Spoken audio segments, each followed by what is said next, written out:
everybody got the minutes from the last meeting emailed to you? Okay. And what I would like to do is introduce an introduction, because we've got several new faces here. So I'd like to go around. I'll start. My name's Scott Rickenbacker. I'm the Director of Construction for the district. Susan Millay, Executive Director of Business Services. You already heard. Short time. I'm Teresa Baroli, I'm with ADG Architecture. You Bob Butler, I'm with Collier County. Bob Taylor with ADG Architecture.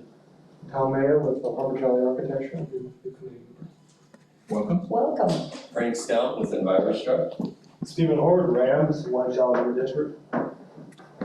Ben Swartz with Charles Perry Partners.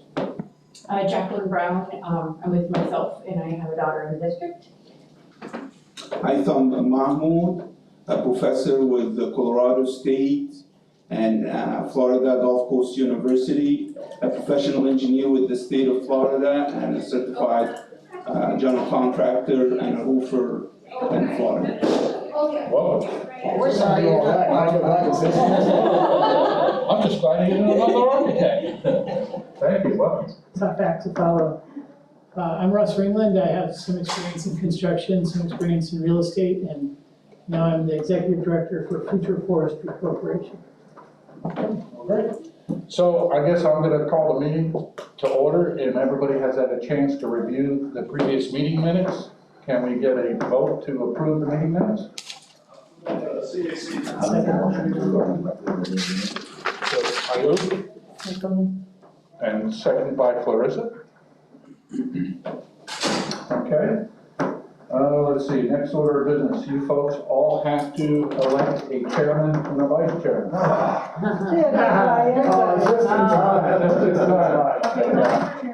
The last one in the room.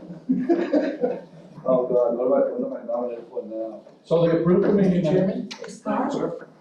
We need to, after our second, we need to take a vote on the end. Right? Yeah. So we got a first. I got a first and she second. Okay, take a vote. Aye. Approved. Any nays? Can you repeat that motion again and who voted? The motion was to approve the previous meeting minutes.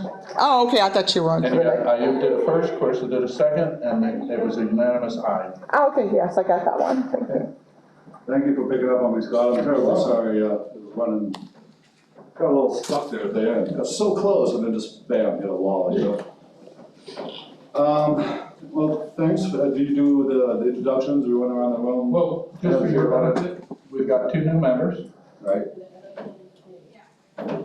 There's also a third.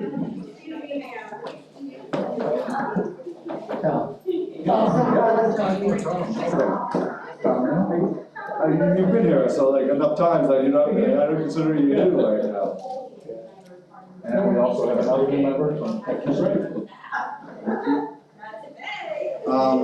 So, yeah, again, I apologize for running late. So do we kind of go around the room to introduce everybody to them already? I'm just catching up on what I missed. We did the meeting minutes, we did introductions, we approved the board member announced for Joanne and Vaughn, and so now it's take away. You gotta do an election. All right, fair enough. We'll jump right into the election of the chair and vice chair for this year. So we open up the floor typically to any nominations at this point. Please. Volunteer as vice. Volunteer as vice. Mr. Horde, volunteering for nomination at vice chair. Are there any nominations for chair? Clarissa Fry. I'll second, sir. Okay. All right, fair enough. Hey, I'm not the only one. I'm not late if I'm not last. Hello. All right, so we have a nomination for Ms. Perotti as chair. Are there any others on the floor? Okay, we'll take a vote on that nomination. All in favor? Aye. Opposed? Unanimous, Clarissa Brooks will be the new chair. Okay, thank you. You're officially I retired. think. And then we have a nomination for Mr. Horde as vice chair. So, any other nominations from the floor? all in favor of approving Mr. Wood? Any opposed? Fair enough, Mr. Wood, congratulations. Thank you for your service, Mr. Ricketts. Thank you. You know, well, it's only been like 4 or 5, but yeah, you're probably That's a 9 out lifetime. of 10. Yeah. It's only been like 4 years in a row, so welcome the break by all means. Thank you for stepping up, everybody, appreciate it. With that, we've gone through the approval of the meeting dates. Do I just like throw it at her right now? I'm not gonna take the rest of the. At the fifth meeting. Well, I'll put the history in there on the meeting dates. It's normally a formality, but there has been some adjustment. When we were contractor heavy, it was 3:30, it's been moved to 4:30. There's been a little bit of day fluctuation, not much movement, but we've adjusted sometimes to be as accommodating to the membership as possible. So, you know, unless anyone's got some screaming halt of, hey, I really can't get here until 4:35. You know, now's the time to bring that up. So, or you prefer to be here earlier. It's happened in the past, and it's just kind of always been on the agenda as one of our first annually board member items. Is there any adjustments that need to be made with the board?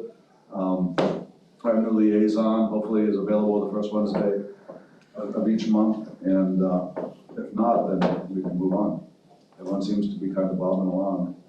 Everybody still good with 4:30 to 5:30? Yeah. First one, okay. First Wednesday of every month? All right, fair enough. Summertime hours and holiday hours. Summertime hours and holiday hours. Yes, the second part of that is the first Wednesday of the new year is typically our meeting date, and that falls on January 4th. So will most people be back or here by then? Because there's been motions to detain it because the first Wednesday in December is the 7th. Historically, the December meetings have been canceled due to the holidays. Us being the first Wednesday of the month doesn't really apply, but we've always followed suit. But then we always went into trouble with January. Often that's really close to the New Year's, and then people. Why we not change it to the second week in January? We can change it to the second week in January, or we could swap December for January. She's checking the district calendar, we may be closed on the 4th, we're gonna confirm it right now. You are usually the first week Okay, of so I would- January. But you're also closed on October 5th. It's October 5th. It's some made up Oh, Yom school Kippur? day in the middle of the week. Well, the school's closed. Yeah, that's Staff is affect not. us. Kippur.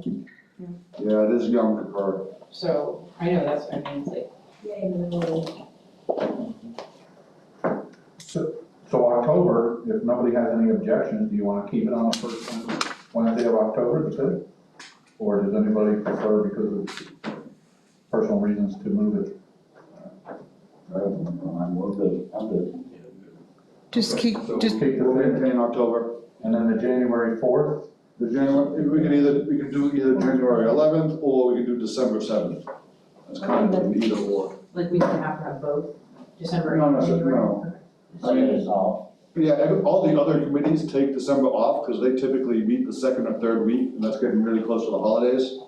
With us, it's not really much of an issue, but we have more of a problem with New Year's Day I'd rather than make it Christmas. second week of Yes, January. second week. Second week of Take January. December off.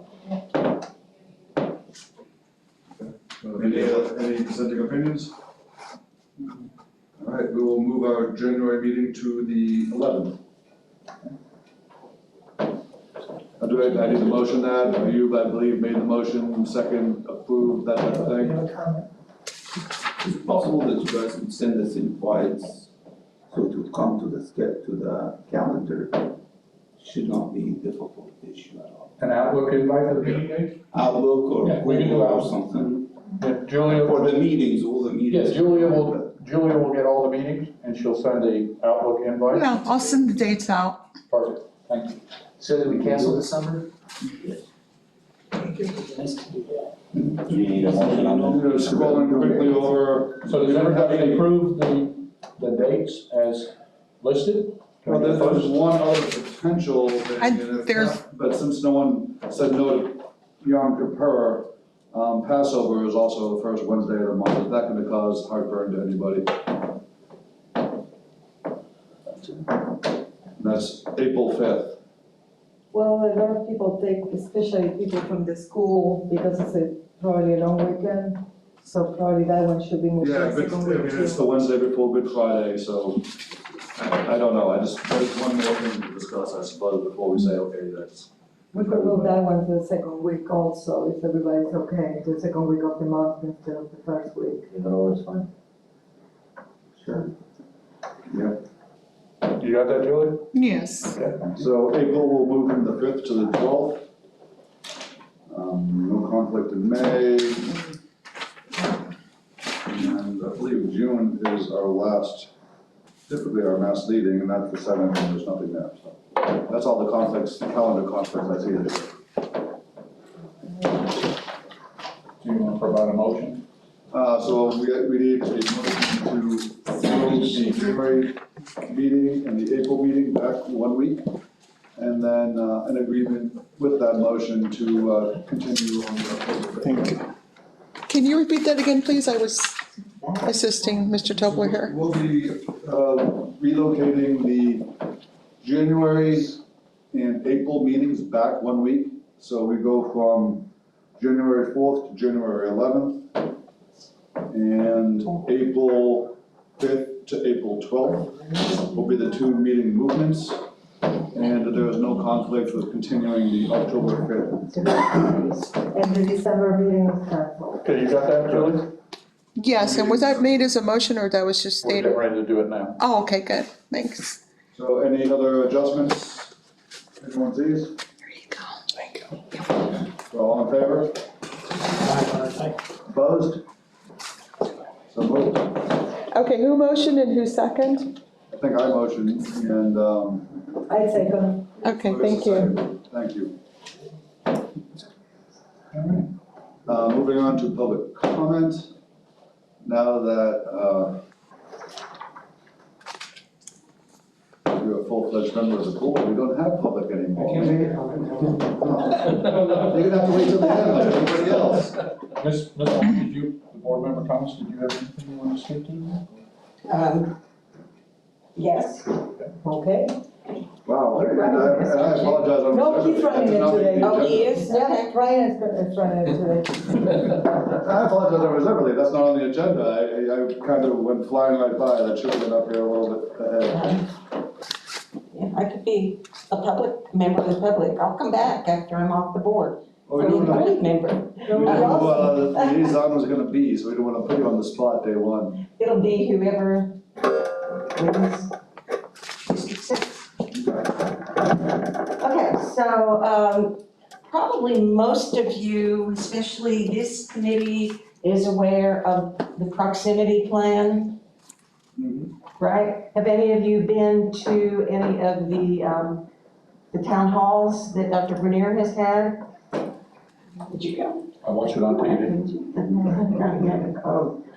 Okay, well, Dr. Bernier is really big on getting out into the community, which I think is wonderful. He has had 3 town halls, one in each of our zones. There were a lot of things that he discussed, what's working, what's not working, what keeps you up at night, that kind of thing, but also kind of getting the public's feet wet on the whole idea of the proximity plan. And I don't have all the dates in front of me, but there are many dates coming up, some of which it'll be other members of the staff getting out, talking about the proximity plan. And the idea is to really involve the community in this conversation. It's maybe not. It's not going to be the old, we made a decision, how do you like it, kind of thing, which really doesn't work well as we saw the first time that the district tried to go from block schedule to 7-period day. Second time around, it's a little smoother, but anyway, I know, this is just my sense of humor, but I think it's great that Dr. Bernier is out there in the community and that we have so many different kinds of meetings. Probably, was it like 2 years ago, I believe, and I think all of the committees had a presentation about the different zones, the subzones and all of that. Probably some of you remember it, and for some of you, you don't, but we're going to, the school board had a presentation yesterday by Dr. Adam Malloy, and he said that everything from 2020, in a bit of a gap, is going to be brought along. Of course, they're gonna have to be the thing that I've worried about personally as a member of the board is that we're such a fast-growing county that all of that good information, all the data that came from Davis demographics might just be ruined or semi-ruined, right? Just on 1 month. I'm sure it's not accurate at all. It shouldn't be accurate at all. I'll just tell you, when I was a big supporter of this back in the days of Dr. Atkins, I know he was, and then we had an interim, and I asked numerous times, what's going on with proximity? What's going on with proximity? And another thing that I'm very happy about is that Dr. Bernier has picked this up. And as you can imagine, the hardest thing is going to be, in my estimation anyway, and we're only looking at elementary schools and middle schools, not the high schools. And there still will be choice because of statute, and there still will be choice in terms of bus ridership or no ridership. So if you live in Bonita Springs and the child is assigned to Bonita Springs Elementary, and the parents want them to go to the Alba School, let's say, if there's a spot for that child there and the parent transports, that would be okay. So those are some of the things that are happening with it. And I know that one of the big arguments is going to be grandfathering. And, if somebody has 4 children and first year proximity, one is in kindergarten, then you have the siblings coming up, you can see how it would take a number of years to kind of get over that hump. And so I'm one of the tough love people that's like, rip off the Band-Aid, this is the best for the children. And when you think about, I know all of you are aware of the late buses that we've had and the difficulty we've had with finding bus drivers.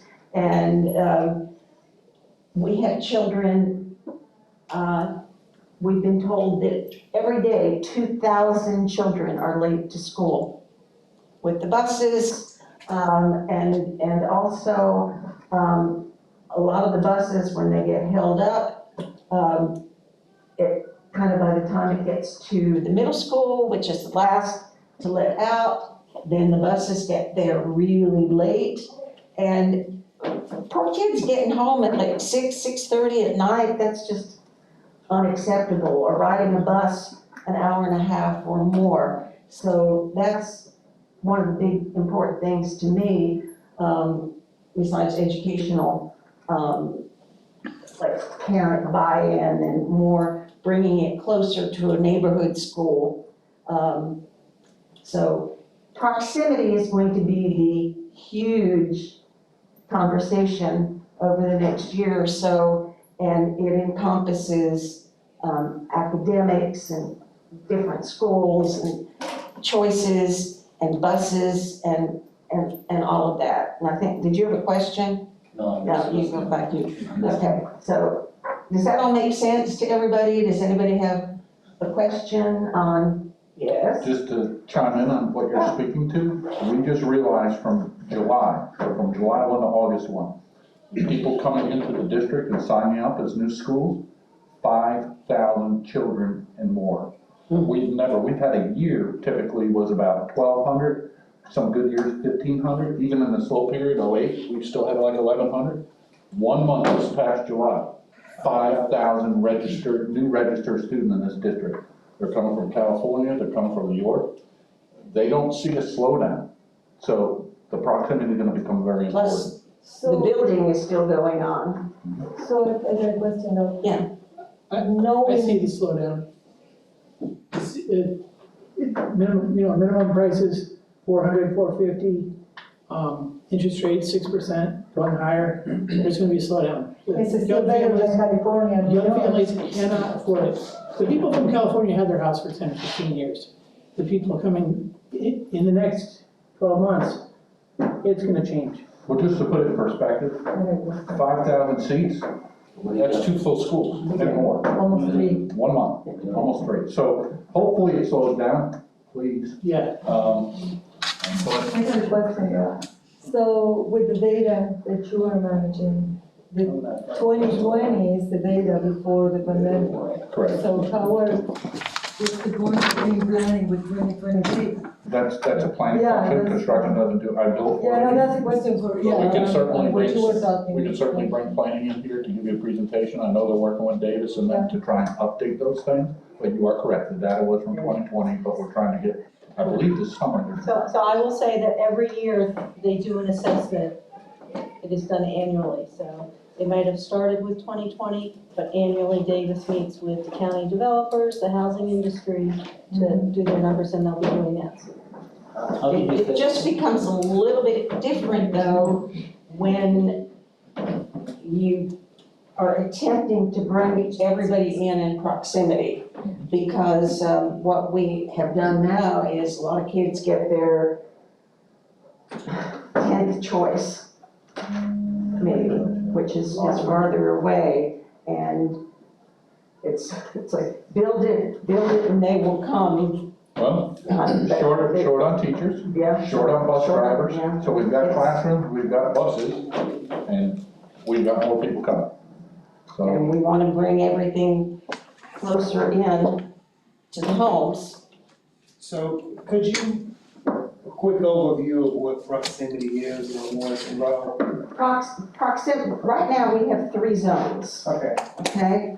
And we already have subzones in there, and there's somewhat of a semi-complicated way to look at it. I think if you touch on a certain zone, I know there's one place in Lehigh Acres, is it 17 choices or something like that? It depends on where you live. Bringing it in closer, they're not going to be, I'm sure you're familiar with a neighborhood school. Yes. Okay, and that's what I've always been familiar with, both as a teacher and my own kids. This will have a little more leeway than a neighborhood, than a true neighborhood school where it's, you go to this elementary, which goes to that middle school, which goes to that high school. It's not exactly that, but it is bringing it in closer and approximating the idea of a neighborhood school.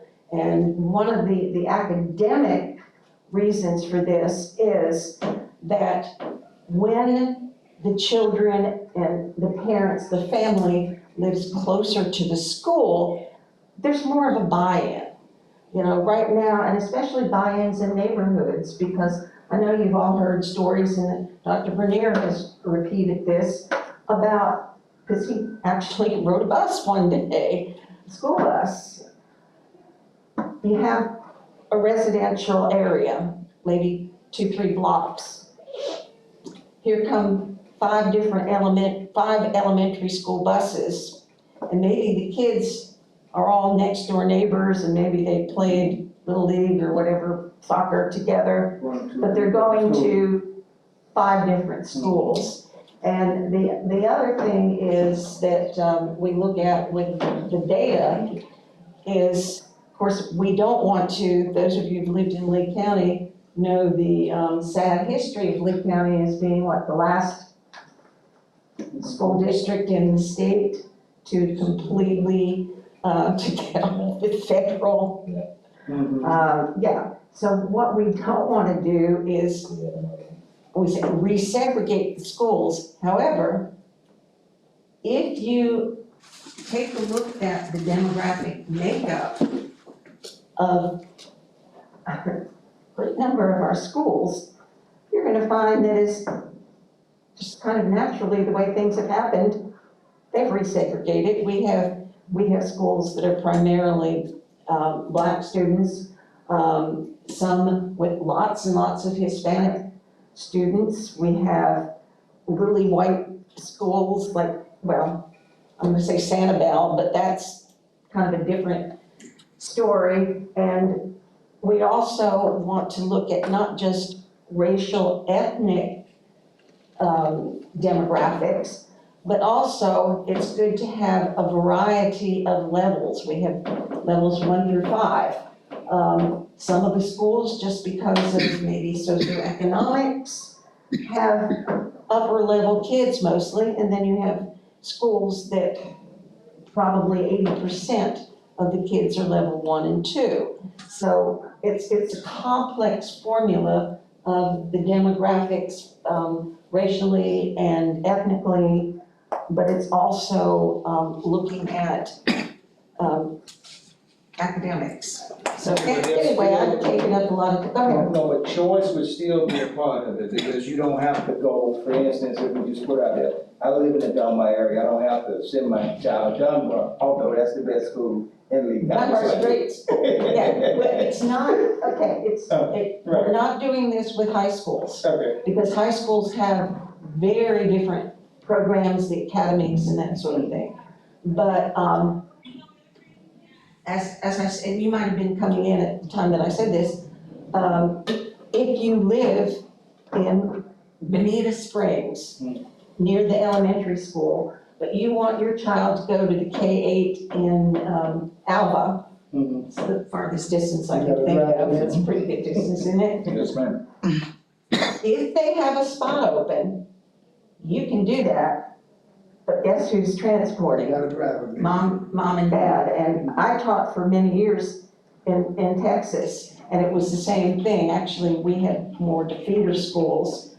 But if you wanted to go to a different school, same thing. And it was a no-brainer that the parent would drive. I don't think have we ever done that? You've been in the district a long time. It's always been if you were outside of the transportation and the subzones that if there was an open seat, you could get it, but you would have to provide your own transportation. Are there people doing that right now? Oh, Okay, see, I didn't realize. there's a lot, I think Fort Myers High is a perfect example. A lot of people are willing to transport their children there. For the other schools.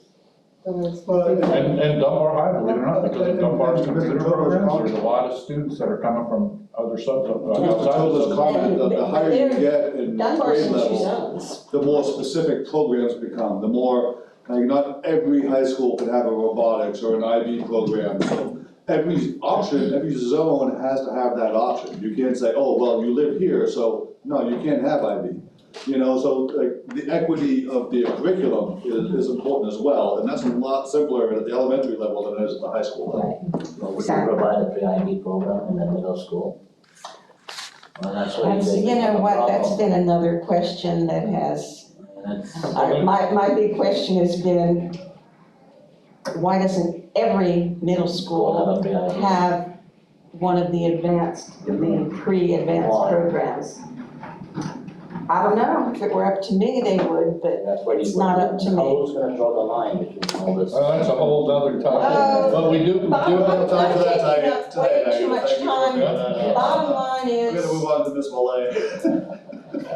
The bottom line is, if you haven't already figured it out, this is a huge conversation on so many levels. So it would be for you to start paying attention to all of that. The good thing is I And have I'll 4 kids be in high quiet school. so that and I'm you out. have plenty of I time. don't have to worry about it. kids. I don't have to worry about it. Well, thank you for that update, and we look forward to working with you for the upcoming year. No, you won't be. Next 2 meetings. Oh, you missed 2 that. meetings. Yes, I'm gonna be retired, truly Well, retired. congratulations on that as well. When I come back in for the next one. Can I get a yes or no question? Well, they're gonna be wheeling me in. Is there any plan to move Quad A into the east zone, I don't know. replace that perhaps? Is it? I have no idea what quad A is. Quadruple A, that's the one that was, Quadruple A school. that's the one that was in, Acero. There's nothing on the plate for them. Really? All right.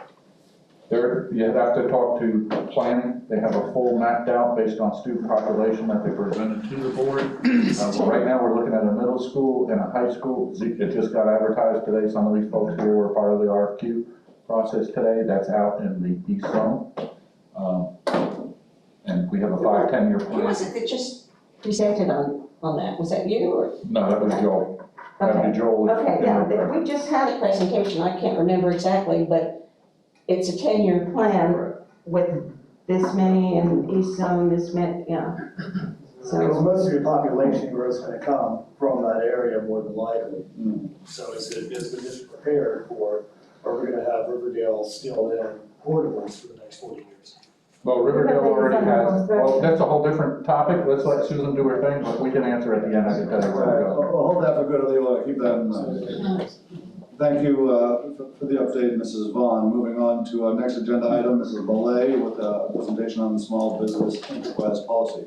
All right, thanks for having me back again. I was here last fall, you might remember some of you, and we talked about the district is initiating a small business enterprise program. So last time I was here, we were talking about the policy we were going to take forward for board approval. We gathered your input, we included that, we took it to the board in December of 2021. The board approved the policy to allow us to begin a small business enterprise program. So I'm going to provide you an update today on what we've done since the first of the year and get your feedback on how, what your take is on the recommendations that we're bringing forward. So the reasons that we want to have, this is really just our agenda here. So drivers for the program, an update, and get your feedback and then go forward.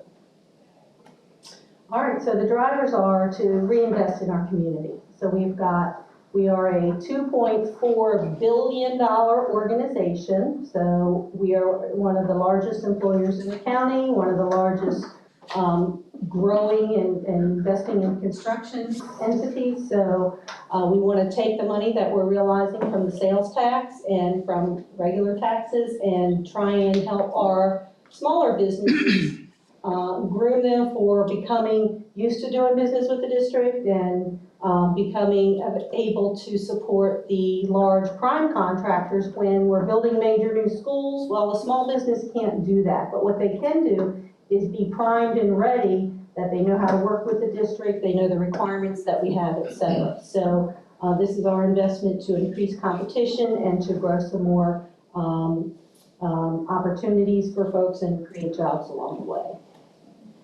So the update that I have for you today, I'm going to tackle the first 4 items in green. Those are things that are accomplished, or the last bullet here we're going through. I'll be sharing this presentation with multiple advisory committees and entities, including our vendor open house on September 27th here in the district. And then at that we will have large contractors who have been awarded work having a table, and then subcontractors can come and meet with them, understand what they need to do, kind of bring their resume, get to know them a little bit. So when it comes time to bid on jobs, maybe you've had to face time as a small business with the large contractors. So as we undertook this, the first question is, how do we define small for a small business? So we reached out and strengthened our partnership with Fgcu. We have a lot going on between our 2 organizations.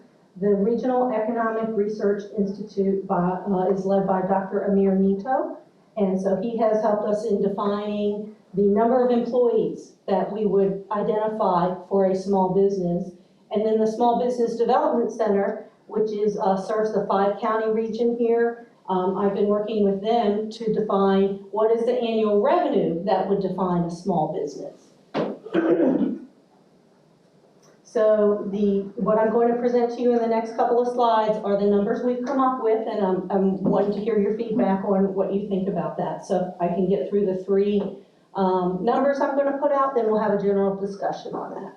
So defining small, what makes a small business? Well, we think it's a combination of how many employees you have, how much annual revenue you have, and throw in there, and we need you to at least have been in business a couple of years, right? So we want to help the leading edge, but not bleeding edge.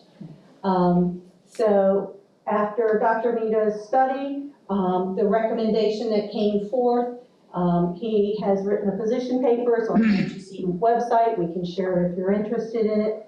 But there are 5 categories, starting with a micro business under 5 employees and going up to 500 employees, and these are all considered small by federal standards. So what's the sweet spot for us? Looking at the number of businesses that we have and what we're looking like, we thought that, and the recommendation is 20 employees would define, up to 20 employees would be the employee factor for defining a small business. The next part that we tackled was the annual revenue. So there are currently 543 firms in a 5-county area that the Small Business Development Center is supporting. They have a lot of information about them. And so they carved out the data for firms that are under 10 million, because we went in not knowing what our cap was going to be, but we figured it's going to be under 10 million. And looking at the average sales for firms, let's see, over 500 firms had this $1.1 million average, and again, that's an average. So what we thought was, if we bump that up to 2 million, that might provide enough of a cushion for some of the firms that are a little bit larger. And so we're recommending that the annual revenue to define a small business is $2 million annually, not exceeding $2 million annually over a 3-year period. So in year 1, under 2 million. In year 2, under 2 million. In year 3, under 2 million. And then looking at recertifying every 3 years. So you might start, and in a way you might even outgrow the program by, your 2nd year, but you would only need to recertify every 3 years. All right, so there are the numbers. 2-year minimum to be registered as a business, 20 employees, maximum number, $2 million maximum annual revenue. And for the most recent 3 years, with recertification every 3 years. So now I want to hear from you. What do you think about those numbers? I have a question. Is that gross revenue? Yes. The business that has 20 employees Oh, I'm probably. sorry, it's net revenue. Oh, okay. Because a business with 20 employees, a small business with 20 employees probably has to have at least a $1.5 million revenue to pay the employees. So we're talking all of these things together. And Ayub's waiting patiently here. Sorry. Almost the same question as Clarissa, is that like, when you put the annual revenue cap and, up to 20 employees, so you're really kind of putting it down to bad small businesses at that point. Yeah. Like, you want small businesses, but you don't want small businesses that can actually make money. That's kind of counterproductive in my head. I'm just thinking out loud and, by all means, Mr. Ayub has been waiting patiently. That's all right, I can wait a little bit longer, but 2 questions. One, how much are you pumping into the local in dollar value? What do you estimate spending a year for a small business? So we do not have a target. We do not have a goal right now. We are establishing our program. Yeah. So in a minute, I'll get to what the next steps will be, that we need to take a look at what business are we going to be putting out there for Because competition. if you only pump in $6 million, that's only a big company. So you're not really putting too much into the local economy. And I think 20 employee, I think that's a little bit larger. I mean, 20 times $100,000 a year, that goes all your revenue, all your gross, so you didn't pay the rent. So you guys might be in the 100,000 range, us here in the district, 47,000, that's our base salary Well, there. you will spend $1 million just to pay salary. Right, To base, the base salary, the basic. right. So you cannot pay anybody who has less than the minimum, more than the So minimum this might be salary. a firm with 2 employees, it might be a firm with 20 employees, You're saying it's a so. maximum 20 The employees. perspective is you could potentially ratio it, like Yeah. revenue per employee, but obviously an 18 firm employee and a 2 firm employee are not gonna have the same revenue, No, right? And maybe it's a little bit more of a ratio, that's my only perspective on that, and I didn't mean to sound, I don't see any way that a 20-employee firm can even, be considered, because Yeah. Full-time employees? I think it depends on what. But it also depends on the nature yeah, of the firm. depends on what type of. I mean, we're talking about firms in general, like in our industry, a 20-person firm is pretty large. Yeah. For a concrete company or a cleaning company, no, it's not. True. So, there's also the nature of the industry, so we have to be fair to everybody here as well. So another thing is, you all sit as the construction advisory committee and you're used to constructing large things. So some of the sample projects we're talking about are grease trap cleanings in our kitchens, pressure washing. So we're not talking about firms to go out and build schools. We're talking about firms who are starting up, and if there's an opportunity for the district to help them grow by educating them how to do business with us and to then be postured to partner with larger firms when we do have those, $90 million contracts, having a lot of our local firms be postured for that. you're talking about maintenance project, not a CIP project. Correct, we're predominantly the work that would be issued would be maintenance projects. I think Well, this is, I think this technically is, all, that's just where it applies the most often, I suppose. go ahead. Not necessarily, because what we do is we're setting for our larger projects, we're setting target goals for inclusion of small business enterprises in their GMPs. So what that can do is, once you get qualified for this, these names and companies will be supported and given to our large CM companies to say, please engage, see what we have in our projects that will mesh. So they'll be in our big one too, but you are correct, maintenance will have it, but the intent is in our larger projects to grab more of the local community, small businesses, and they have goals. They commit to Susan when we do our negotiation for goals. And I think this is a great thing, because this is the first in Lee County, in the school district, correct? Correct. And so you're starting somewhere, and I think it's a beautiful, It is. it's a beautiful ideal, and I'm sure you're gonna move it forward, because we know some things that happened in the past, and this would, propel smaller contractors to be able to be a part of a big picture. Okay, so we had one question here and there also. So maybe to overcome the 20 employee argument, you just say 20 employee FTE. Yeah. So it's how many hours an employee you have, not the number, because some could have a lot of part-time employees. Right, now I do know the Small Business Development Center has already got their strategy outlined. They talked about 1099 employees.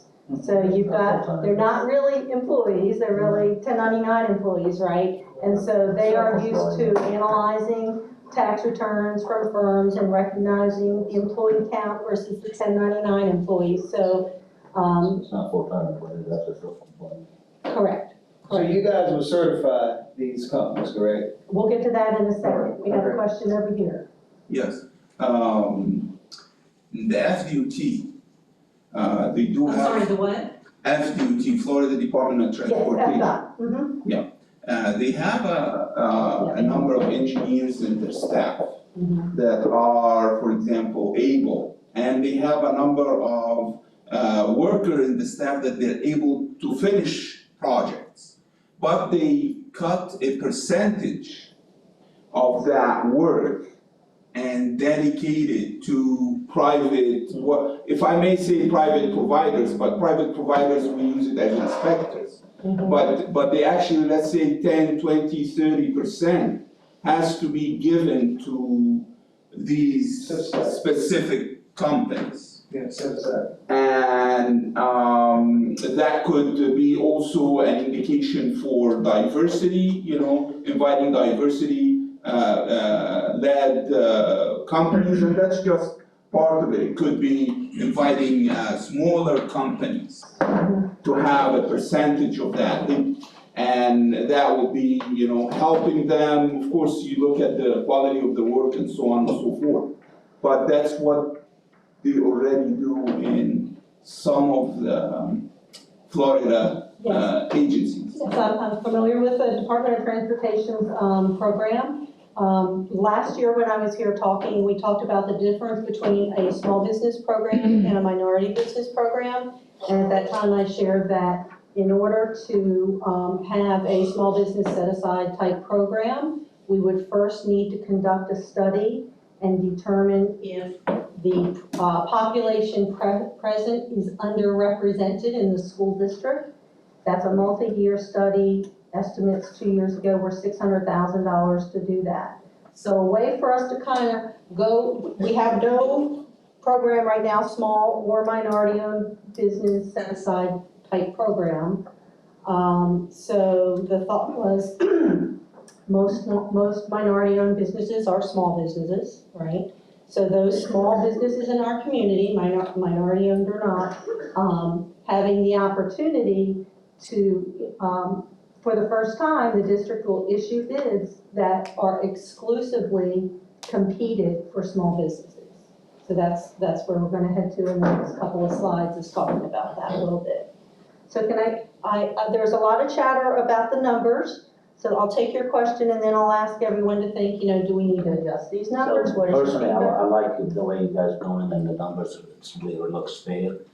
Does this program allow you to evaluate it every year and adjust it accordingly? If you feel like, hey, listen, the 20 employee, we're not attracting enough local vendors, so does it allow you to come back and revisit the program? Absolutely. So the board policies defines the overall requirements of the program. We all know that anytime you roll something out, you're not gonna, it's very unlikely to hit it on the head 100% the first time around. So what we'll be doing, I'm gonna talk just a little bit about how we're going to then implement contracts under the program.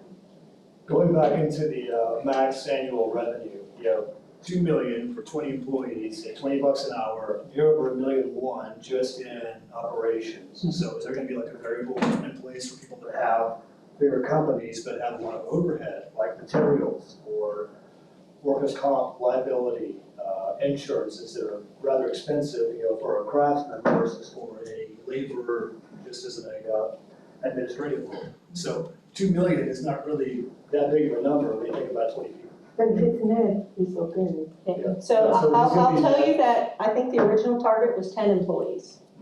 Well, 10 and 2 is probably. 10 and 2.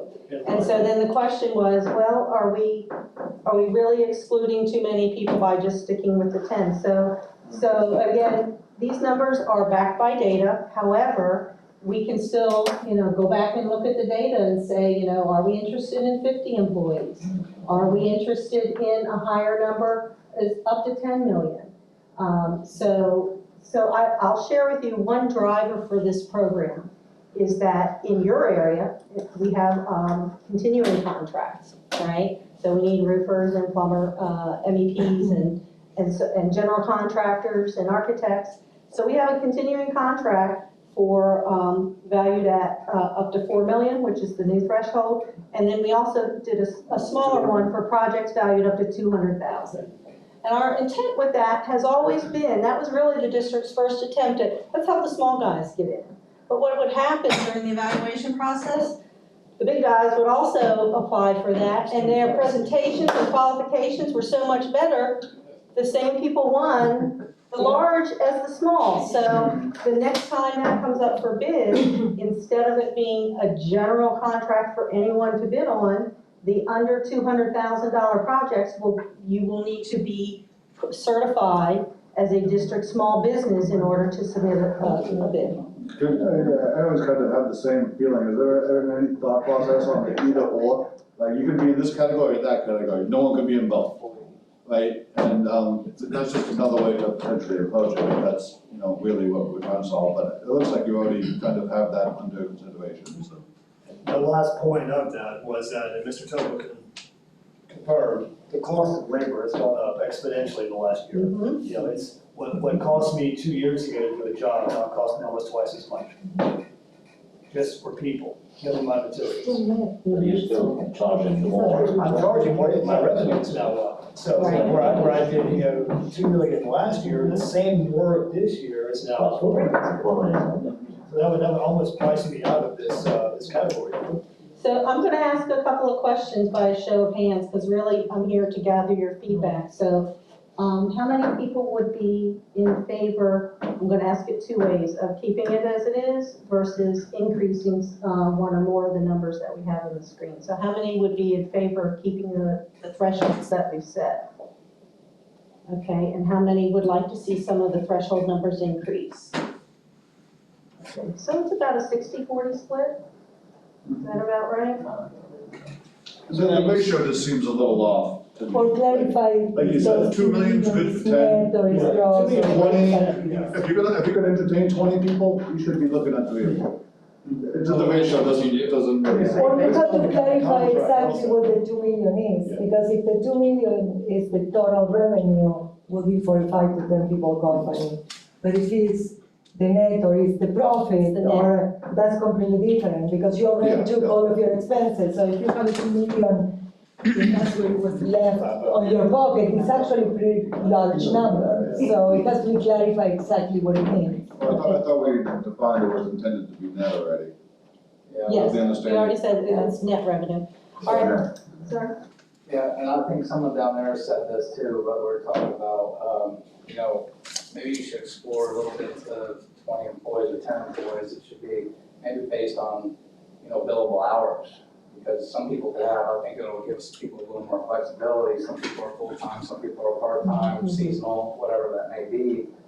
Just play around with those numbers and see if that tracks. So FGCU will be the company that does the certifying, because their Small Business Development Center already does this. They already have all those items worked out. They're the ones that told me about 1099 employees, FTEs versus part-time. So I'm confident that they've got a good handle on the number of hours and so forth, but I'm still going to take that down as number of billable hours. Now, a challenge there is that your office staff might not be billable. So, Well, I mean, I think the FTE is probably a. Right. yeah, so we're considering number of equivalent FT, full-time equivalents. That's what when we talk about number of employees. I understand you have a little bit more to go through. I do? And we're running kind of tight on time. Okay, so- good. All right, so the next, I just have like 2 more slides. So the next is talking about, so how's this gonna work? So FGCU Small Business Development Center will administer the certification process. They are already supporting small businesses and collecting their information and supporting them with loans, how to develop a business plan, how to complete bids, etc. So they're gonna take their standard processes and apply our district thresholds that are evolving and will soon settle on. And then when someone comes to register with us, we'll have a button where it'll pop out and link to the FGCU website to go ahead and complete the certification form.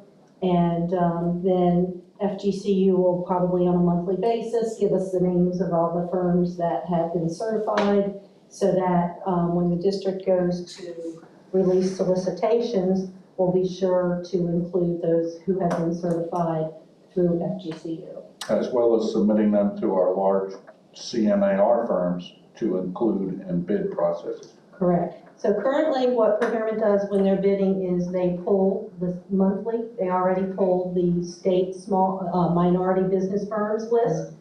And then they notify those on that list every time we're issuing a bid that's in their area.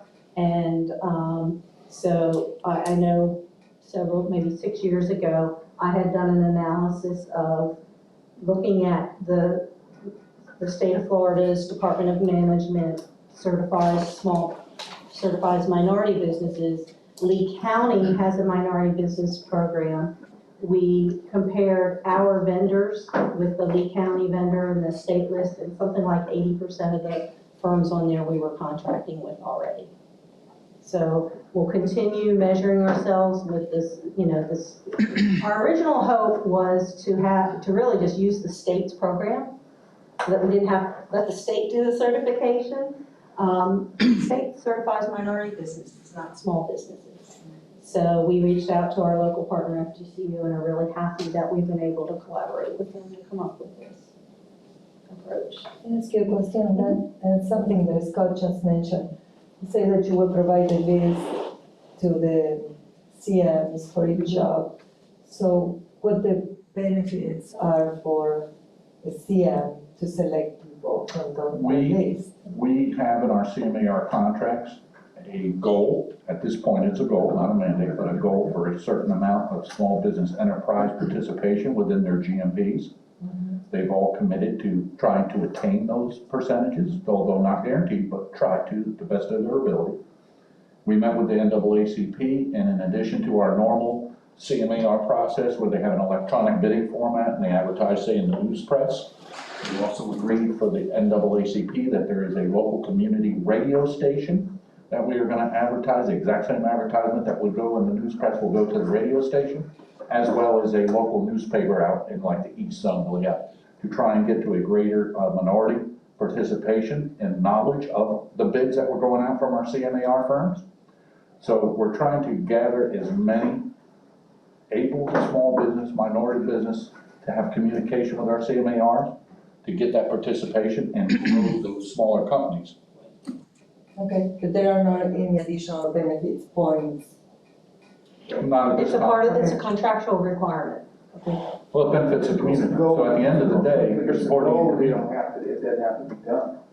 Plus the CMAR will look better on the next project. Well, we're feeling our way, because in some respects, I mean, you can see where we are at Franklin Park. We had very minimal small business and minority participation in the bids for the trailer staging campus. We're hoping to get more. That's some of the reason we're doing these things when we go to get the bids for the school. We're hoping to bring the presentation. So I can't hold somebody to something that may not be attainable. So this is kind of like a science project at this point. We want our business partners who, they have a desire, they really do have a desire to bring these small companies into play with us. So we're trying to grow it. And as we see get that participation, then maybe we can set some minimal criteria and standards in the contract. But I think we're in an infancy point right now, and we're working towards that. And this is a major step to help develop that, to provide a list to these people so there's no excuse that you didn't know to engage company X, Y, Z, or John Smith Plumbing or whatever. And good point, and to the nature of the industry right now, people are extremely busy. It's hard to get bidders. You put out something on the street like a hard bid, even a $5 million project, not even a hard bid, it's just, there's so much CM, I call it CM without the risk, because I don't know what the risk is. But, work out there that they're not gonna go out there and competitively put themselves out there or potentially take a loss on unforeseen conditions and that type of project. That's true. And then even when the CMs, put it out on the street as well, that, getting people to respond, getting people to bid on a $2-3 million project that maybe has a dozen doors. Won't even get a door guy to respond, or, And we're seeing that, we're realizing that. and it's not just this industry, it goes all across town and every industry, so it's, you wanna do the best, it's just not always technically possible. Agreed. To that point, we're seeing also, a lot of our bids, we're getting one response, and so we're having a do-over because, if it's not a competitive bid, we're having to go out multiple times sometimes to. Well, that's, a lot of people, it's negotiated work only. I mean, Yeah. like, Well, when people ask for bid, it's like. I don't have that luxury, because with 5,000 students coming in 1 month's time, I have to have seats. Yeah. So unfortunately, so I'm hoping the housing market tanks. I'm sorry if you're a house builder. I'm hoping because it'll slow down the growth. I get all that labor. I'm hoping for the labor and the materials, because just like Gateway High and MM Middle School, through COVID, I had an abundance of labor. I had more labor. That school was ahead of schedule. I built 2 schools. I got all my light fixtures my year, because the rest of the industry was tanked.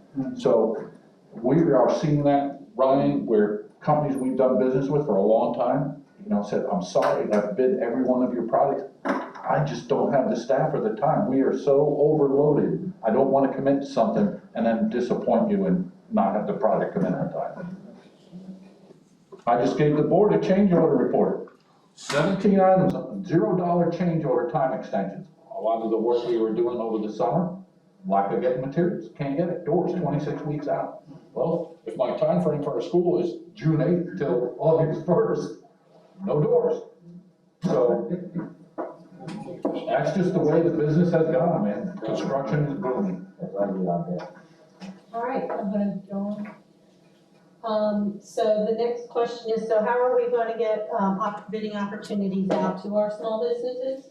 So what the district is doing right now is we're having internal meetings to review all of our bids that are coming up in the next year or two, identifying which we think are prime for smaller businesses to bid on, and then we will be developing, we already have a template that legal has developed, new language for those contracts. So we're pulling all together the new contracts, the opportunities in maintenance and other areas that we will be putting out for bid. And we will, someone asked earlier, is this gonna change? Well, every year we'll look at, what do we have coming up? Because our contracts usually don't last just 1 year. So what's on the horizon for the coming year? What are the great opportunities for smaller businesses to bid on?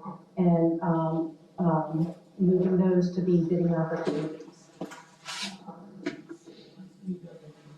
So those solicitations that we put out will be exclusive to vendors who have gone through the Fgcu, SPDC certification process. When they submit their bid, they'll submit their certificate. We will also validate with Fgcu, yes, this is a small business, and then we'll just continue the process as usual. All right, so steps remaining are continuing to have forums like this to share where we are and before we pull the trigger on the prices that, numbers that we're gonna adopt. We're gonna continue working with Fgcu. We're developing, our IT interfaces of how we're gonna exchange data, et cetera. We're identifying and communicating what opportunities we're gonna publish. We are working with our primes to notify them of the small businesses that are being registered in our programs. We will be moving to, so currently, the contracts that we have with our GCs are goals for small business or minority business participation, and we will be moving to changing those contracts to have mandatory requirements for small business participation. You're gonna set a percentage inside your contract. That's probably, to be honest, a year or two out. So, I'm sure that we'll be sitting down and talking through that. In fact, Scott and I are part of the lead negotiating teams for when we're building new schools and so forth. And already we're having those conversations with our general contractors of, where our program's going, what we're wanting them to do, how we're going to measure that they're meeting their goals. We're looking at when pay apps are submitting the subcontractor participation at that time with each pay app so that, not wait until the end of the project, but kind of as we're going along. So these are all conversations that we're having. Some of that's a little bit further down the road.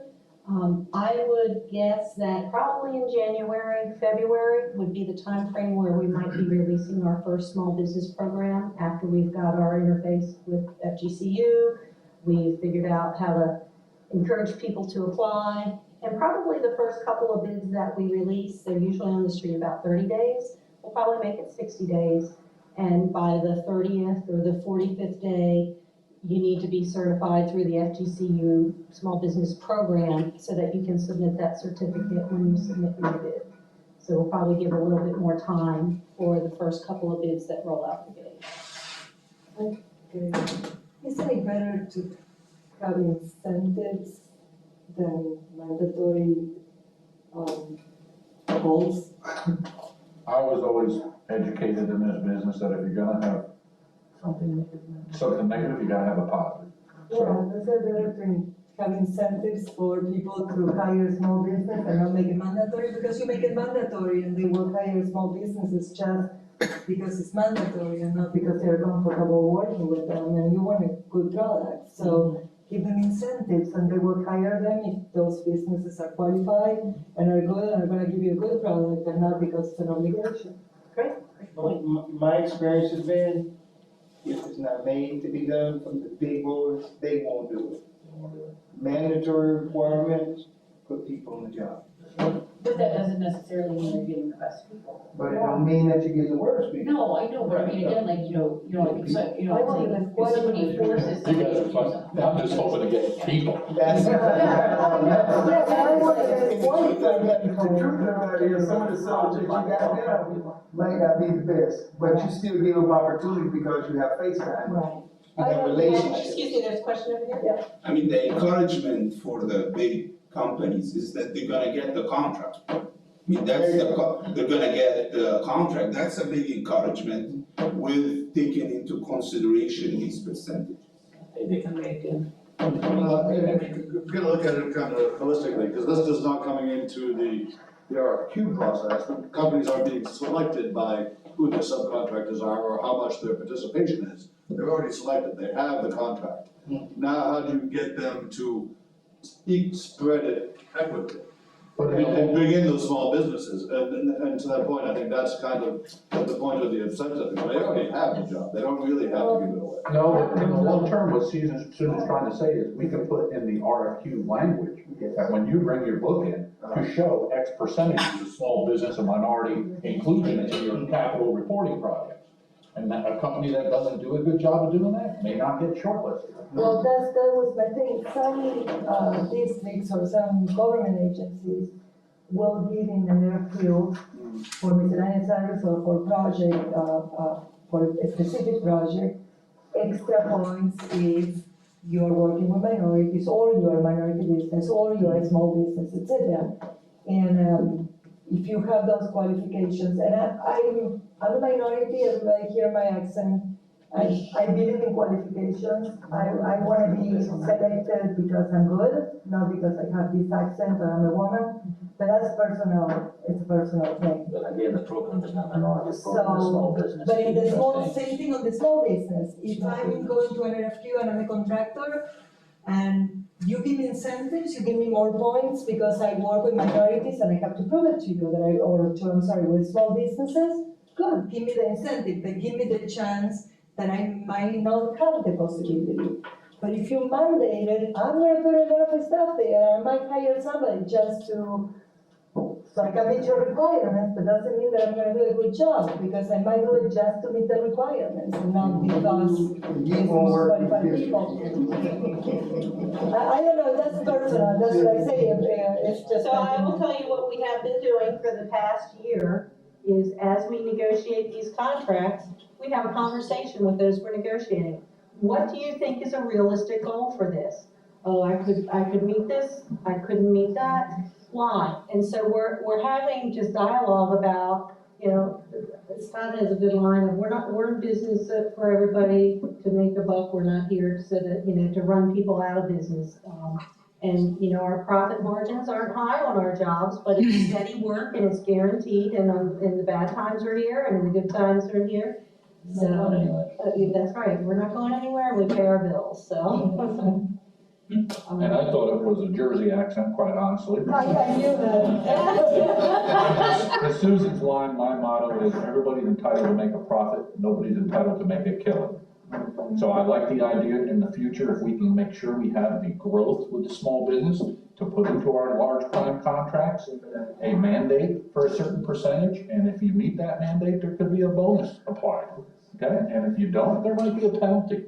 But we have to make sure that we have those numbers, those companies. If we're gonna force something contractually, legally, we have to be able to have the market be able to bear that fruit to give to them to be successful overall. So it's growing. That's a good point, Scott. There may be a little bit of both. You want a minimum and then an incentive to exceed, another threshold, a secondary threshold. And I see them getting there. Susan's work with FGCU, I see it coming. I think she's telling you that this is gonna launch in February. We'll start feeling our way through this, and if it looks successful, then we can grow it into our contracts and make it better. And is the district gonna apply the same, let's say, rules or mandates for district contracts, like your maintenance or everything that you subcontract? Are you So gonna? this is for all businesses, I mean, for all contracts, so so examples of the two most likely, small business, bids that I could see going out in the early part of next year would be grease trap cleaning and pressure washing. For their maintenance activities, their, the investment for those are, not, you don't have to have a, stack of, certifications or anything. There's, we've talked about, would it make sense to have an HVAC IAQ type program? Because we have a lot of that work. There's been controversy in the vendors that we have.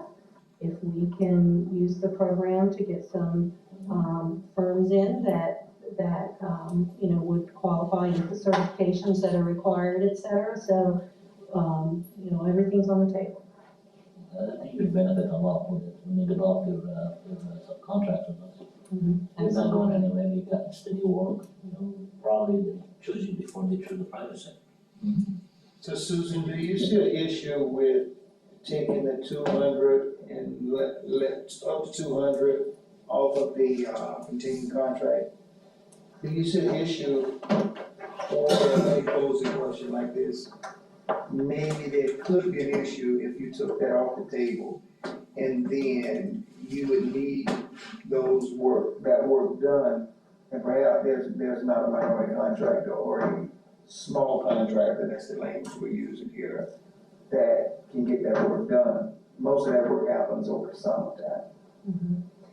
So if I understand your question, can you restate your question for me? Okay, so it's up to 4 million, and then 200 or less. Those are the continuing contracts that you have on your side, Right. not maintenance side. If you took those off the table, where it was only up to 4 million for the larger contractors, do you think you may have the risk of not getting some of that work completed in that fast time in the summer where it's gotta be in and out and you want it done? I would say that up to 4 million includes under 200,000, so I think that's my safety net. Okay. So when we put out a bid for work where each project value is 200,000 or less, really one of the things there is so that you don't have to bond. It's an added cost. Small firms aren't always bondable for a lot of money, so we've always held that there to kind of have an introduction. And so, I think the last time around we did award, there were a couple of new firms that I hadn't seen before. And, I would hope that we intentionally are not going to cancel the current under 200,000. We're gonna let it run its 3-year course. At the end of that 3-year course, we envision putting that, exclusive for small businesses on that. So that we're not taking anything away from anybody who's already worked hard to win that work. So we will have a couple years, I think 2024 is when that'll go back out, so not too far away. And I think that, if we run into a barrier, as we receive bids, if we get 0 bids for MEP, then we'll be using all that, probably assigning all that work to the up to 4 million threshold. Okay, I got it. You're certainly moving in the right direction. We've already run about 15 minutes past our scheduled end of meeting time, so feel free to hang out and chat and, carry on later, but I feel like we have to end our program at this point. Briefly going around the room for the good of the order, and I know Miss Clarity is gonna have to come up with some agenda items, so if anyone wants to bring those items to the October 5th meeting, that'd be great. I believe at the current time, we have scheduled a kind of the legal formality, Robert's rules, technical aspect of that meeting, but there is some time at the end where we could possibly put on a shorter presentation if one becomes available. But again, that's only our October 5th. So, with that, please bring ideas, things you'd like to see the committee talk about. Each and everyone's opinion is valuable and important. So I'm gonna circle the room real quickly for a bit of the order. Some of the things I say are crazy. But my life is based on the Black Swan event, which is very high highs, very low lows. We're always at the tail end of the whip in Southwest Florida. we got a crazy boost. We got a crazy downturn from COVID, and then a crazy boost afterward. Now the Fed's turned off the spigot completely. It's not gonna be like 2008 or 2009, because that was very, very bad for everybody. But young families that will have kids coming into the Lee County school systems, I'd like to see people justify how they can afford a $500,000 house on even two salaries, to bring young families here to Southwest Florida. So there is room for housing prices to go back down some, which you will see. And I don't expect it to be zero anywhere near, but 5,000 students in 1 month is a black swan event where builders were all poised, housing construction underway. We didn't have them coming here in COVID at this rate, and then the year after that, boom, we got killed. So Southwest Florida, where the tail end of the whistle was the highs and the highs, lowest lows. Sorry, that's my comment. I'd like to see some of the GIS work that has been done for the district and matching it with existing diversity concentrations in the district, like talking about Lehigh and Hispanics and blacks and whites and so on, what we mentioned before for Sanibel and so on, and how the district is serving these minorities. What I would recommend, just real quick, check out some of the board meetings, specifically where they have had the proximity. They've done major, we can hook you up with Joel de Guzman. That has been done, but you actually will see presentations at the school board. If you go into YouTube and you look at the agenda, you may see all the information. I mean, I've been in the diversity committee, and that comparison has not been done, and you can go back to your GIS company.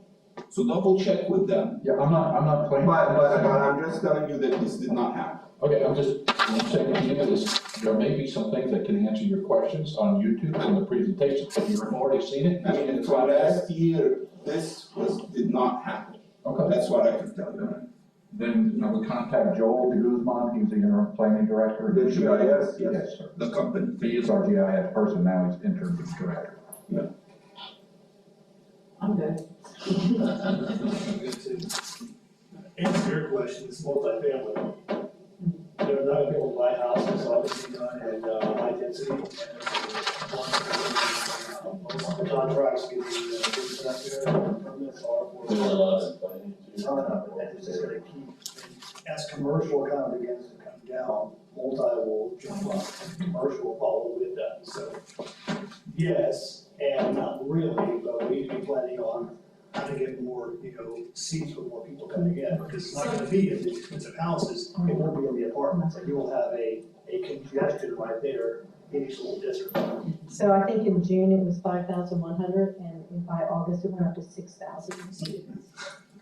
Another 6,000 Yeah, or total, another 900 in another month and a half. Because everyone's moving here anyway, if they don't have the money to buy, they're just gonna rent an apartment, which are also priced, but they're readily available. That'll start coming down too. Yeah. I'm good. For me, nothing. I just don't hope when the market goes down, because that's how we see the school district, by taxation. And that's how we get our money, and not just in the school district, but also the county. So I hope the money, the value stays there. Jay, just one thing for Ryan, I would like to meet with you or have some email chat. You are leaving the seat and I have to take the seat, so. Oh, no, you just. You're about. Figure out this way. Mr. Richard. You're on, This one? Yeah, I'm good. Thank you for your time, it's valuable input that you've given us 2 years in a row, and I really appreciate it. Steve, didn't forget your question. Riverdale High School has a $60 million renovation program, a new gym, a new science wing, a revitalization of the site work. That should be starting, hopefully bringing the total project cost to the board around end of January, February of this year. That was gonna be a this year start. Well, we tried to, but we couldn't get Southwest Florida Water Management permitting approved. So we tried to bump through some advanced money from the board to get an early summer start. But it is what it is. It turns out that school never had any permit. It's old enough, some of our schools don't have permanent Really? records, so we have to start fresh. And on my end, I'd say it's been fun, thanks for the support throughout the years, and, I want, just a brief reminder that if you don't give your employees a 12% raise this year, you're giving them a pay cut. That's just life how it is right now. And you see it all across the market, everyone knows about it in food and gas, and, well, rent's there too. Well, then you guys are gonna be upset because we're already gonna reduce fees down because there's no reason for architects and CMARs to be making 6, 7, 8% on inflationary materials and labor, and you're doing no more design work or management work. But we pay more salary. I'm just telling you, I'm letting you know.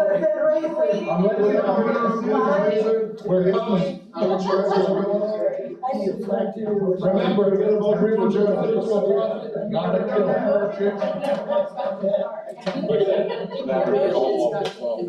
Motion to adjourn. Jacqueline Brown? Seconded by, all in favor? Everybody,